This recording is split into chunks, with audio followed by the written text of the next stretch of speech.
All right, everybody, welcome back. So we will continue our 2023 reviews today with the Montreal Canadiens. Now, since the draft lottery has passed, we're going to get the opportunity to really speed this stuff up. So we're going to start off by just producing a ton of these. As well as that, too, we'll get the prospect previews out as well in the coming days as well. But anyways, Montreal, the fifth of 32 teams we got to do. They have a 31, 45, and 6 record for 68 points. That is a .415 win percentage. They scored 232 goals and let in 307, which adds up for a minus 75 difference. They were 17, 21, and 3 at home, and they were 14, 24, and 3 on the road. So this was expected. Of course, last year was their insanely, really bad year, but this year we've seen drastic improvements, and that's what you want to see for sure if you're the Montreal Canadiens. And I thought at times this season they played well. There's some positive things to definitely look at here if you're a Montreal Canadiens fan for sure. And especially with the 5th overall pick in this year's draft, the future is definitely bright, 100%. So month by month, in October they started off solid, a 5-4-0 record. They were middle of the road in November, 6-6-1. So up until then, they were kind of up towards the playoffs, and there was that talk that if they could keep this up, would they make the playoffs? They did not. They went 4-9-2 in December, which kind of just crashed those chances. Then they went 5-8-1 in January, 6-3-0 in February. That was their best month. Then they followed that up with a terrible March with a 4-10-1 record, and then they were 0-6-0 in April to end off the season, which is brutal. Of course, there's a lot of new players that came into Montreal this year. They made some moves in the offseason. They drafted some guys like Juraj Slavkovsky, Philip Mieser, etc. There is a lot to look forward to, honestly, if you are looking at Montreal. But this year, there was some injuries you had to deal with, and there are some questions heading into the offseason for sure. But anyways, looking at your leading scorers, you got Nick Suzuki here, who played 82 games, had 26 goals, 40 assists for 46 points. Now, apologies, we're not going to be able to include the point projections. I unfortunately forgot those notebooks at my other house.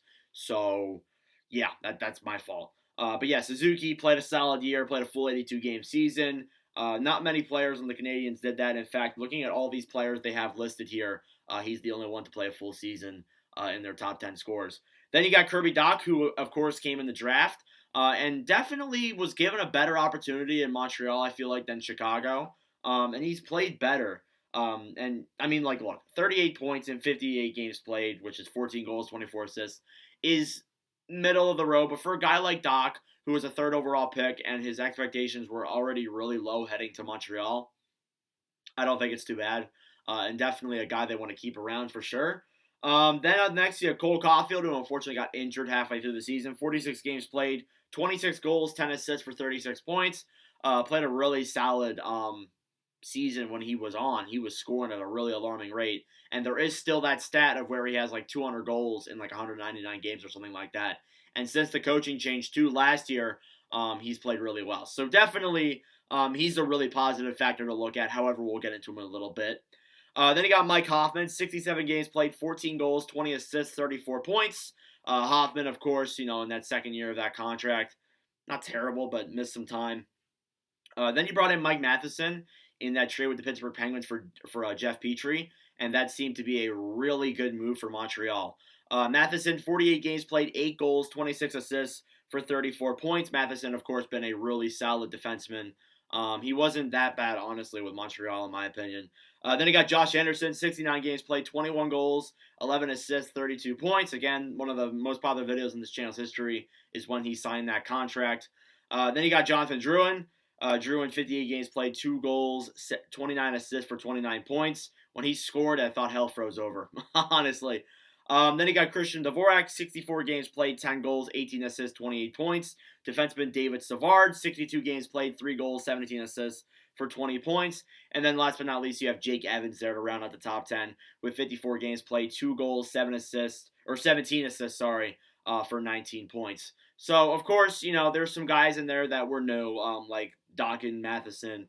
And there's some guys in there who, were brought in, expected to be good, but obviously they didn't turn out to be. There were also guys there, too, that were trade rumors, like Mike Hoffman was, Dvorak was. None of them ended up getting dealt, but overall, I'm still hyped up about their future. The thing is, though, if they want to really have any fluctuation come this offseason, they're going to need to move some contracts out of there for sure. They do have that to their advantage, though. I will say that. As it goes for goaltending, got Sam Montembeault, who proved to be a pleasant surprise. The stats aren't the best, but they aren't the worst either. 16, 19, and 3, a 3.42 goals against average, and a .901 save percentage through 40 games played. Likely going to be the starter for the foreseeable future. He played well this year with Montreal. I think you put him in front. I think if you put a better defensive core in front of him, if you start building up on that blue line, I think for sure they will definitely be in a good spot. And I honestly do think that Montreal could potentially be looking at a defenseman in this year's draft. But we'll get into that in a little bit. Then he got Jake Allen as a backup, 42 games played, 15, 24, and 3, a 3.55 goals against average, and a .891 save percentage. Of course, there was those rumors of him being moved out. But then I'll also mention Carey Price. I highly doubt he comes back, and that's really unfortunate, but it just doesn't look good for him right now, honestly. Last thing I want to take a look at now is the trades they made. They traded Evgeny Dadonov to the Dallas Stars, and they were also involved in the Nick Bonito three-way deal. I think they got some compensation back in return for that, but not entirely too sure. But apart from that, they made those two moves. Of course, in the Dadonov deal, they acquired Gurionov, so keep that in mind. But yeah, that puts that season behind. Let's take a look at what their offseason could potentially look like. So as it goes for their draft capital, of course they have the 5th overall pick, as I mentioned, which could be used to pick a defenseman for sure. I think they might go in that direction. Maybe, maybe not sure.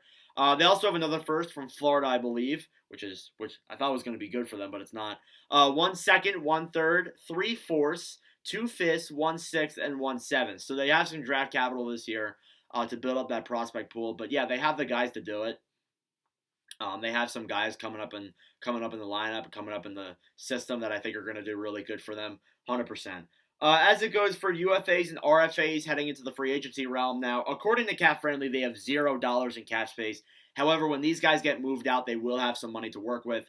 But as I mentioned, those Hoffman contracts, those Josh Anderson deal, that's going to hurt you. But Anderson's a good player, but that's going to hurt you. But the Hoffman deal, the Dvorak deal, some of the other deals they have, definitely you want to try and find a suitor to move those contracts for sure if you want to have some cap space to work with.